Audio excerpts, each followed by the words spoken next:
Les Américains et les fantoches ont envoyé des équipes de sabotage, instruits, équipés par les Américains, etc. Et nous les avons pris. Peut-être vous avez entendu parler, n'est-ce pas, des procès. Oui. Et vous en avez pris souvent, à diverses reprises? Assez souvent. Est-ce que vous avez peur que les Américains portent la guerre au Nord-Vietnam? Nous n'avons jamais peur, n'est-ce pas? Comme les Français aussi, on dit que peur n'existe pas. Est-ce que vous pensez, Monsieur le Président, qu'il y a une solution militaire à la guerre du Sud-Vietnam? Non. Parce que vous savez que le peuple Vietnam, c'est en un. Et le pays du Vietnam, c'est un. Les Américains ont fait une guerre d'agression, comme qui dit, c'est une guerre non déclarée.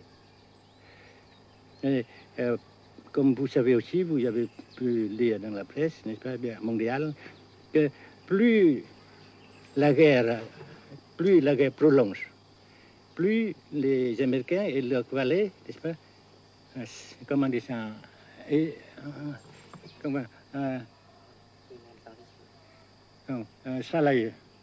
s'enliser, et plus ils supportent des échecs, comme vous savez récemment, n'est-ce pas?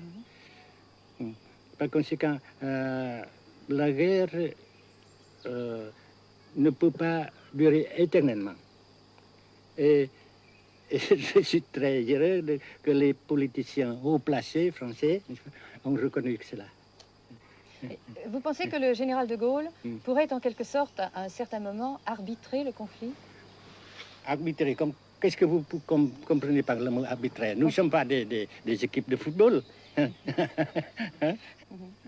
Mais au-delà des accords de Genève, si je ne me trompe, une idée du général de Gaulle est la neutralisation de tout le sud-est asiatique. Est-ce que c'est une idée qui vous semble intéressante?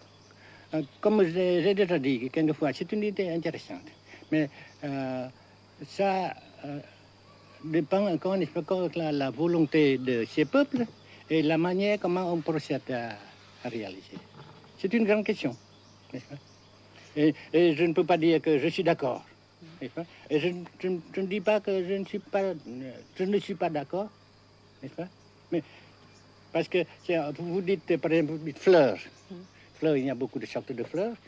Il y a des roses, des blanches, des rouges, etc. Et il y a qui sont bons et d'autres qui ne sont pas bons. Mais on dit fleurs. Monsieur le Président, nous avons constaté avec chagrin qu'au cours de notre voyage au Nord-Vietnam, que l'influence française était devenue à peu près inexistante dans votre pays.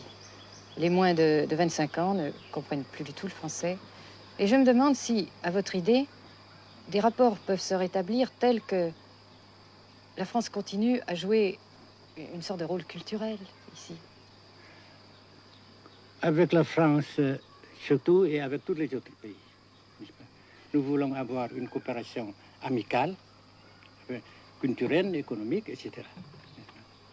Mais je suis sûr que vous ne voulez pas avoir, n'est-ce pas, que la France ait l'influence qu'elle avait avant. C'est une autre chose. Naturellement, c'est une autre époque. Mais coopération culturelle, économique, qu'est-ce qu'il y a encore, sportive par exemple, oui. etc., n'est-ce pas, nous le désirons. Si la guerre se cristallise au sud et se poursuit encore pendant quelques années, pensez-vous que l'avenir économique du Nord-Vietnam soit viable? Je suis sûr que c'est non seulement viable, mais ça progresse. Parce que vous avez vu vous-même, vous avez constaté vous-même qu'ici, nous travaillons beaucoup, notre peuple travaille beaucoup, avec abnégation, n'est-ce pas, et avec dévouement, avec enthousiasme. Et d'un côté, nous travaillons pour, comment dirais-je, pour principalement, n'est-ce pas, de nos propres forces, de nos propres... Et aussi, nous avons, n'est-ce pas, l'aide fraternelle des pays socialistes, n'est-ce pas? Alors, nous, jusqu'ici et après, n'est-ce pas, nous avons déjà réalisé des progrès. Pas très grand comme nous voulons, mais nous avons réalisé des progrès. Et dans l'avenir, nous progressons de même. Mais vous mentionnez là l'aide des pays socialistes. Est-ce que cette aide ne s'est pas trouvée légèrement compromise à la suite du conflit idéologique entre la Russie et la Chine? Non, parce que ces questions, n'est-ce pas, différences idéologiques entre nos différents partis frères, c'est nos affaires intérieures. Ça passera. Et l'unité, ça se fera. Mais l'aide de fraternelle continue et continuera. Et c'est très précieux pour nous. Bien sûr.